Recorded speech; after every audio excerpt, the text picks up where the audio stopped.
நாங்கள் தங்கின அரண்மனையில் பாருங்கள், மாடிக்கு ஏறுறாங்க பாருங்கள். பேத்தியும் என்னுடைய வீட்டுக்காரும் ஏறிட்டாங்க மேல் மாடிக்கு. கீழேருந்து லிஃப்ட்டில் வந்தோம், அப்புறம் படிக்கட்டு ஏறினோம், மேலே வந்தாச்சு. இந்த கிளைமேட் சூப்பராக இருக்குது இந்த பக்கம். அரண்மனையோட ஒரு ஓரம் ஒரு ரூம் வந்து இந்த மாதிரி ஓடு போட்டிருக்காங்க. நாங்கள் தங்கியிருக்கிற அரண்மனையோட சமையல் ரூமுங்க இந்த இடம். கீழே இருக்கும், எவ்வளோ உயரத்தில் இருக்குது பாருங்கள் மேலே. இது என்ட்ரன்ஸு, இது முற்றம். இது இந்த ஏரியா உயரத்தில் தெரியுது பாருங்கள். இதுக்கு அடியில் தான் முற்றம். மேலே கோபுரமாட்டு கட்டி விட்டுருக்குறாங்க, இல்லை ஏணி இருக்குது. மேலே ஏறி பார்த்தோம்னா இன்னும் நிறையா பார்க்க வேண்டிய இடமெல்லாம் இருக்குது, பார்த்துக்கலாம்.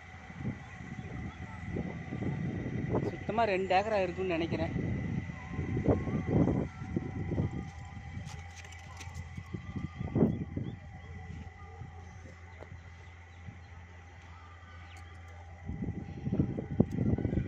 தேங்க்யூ.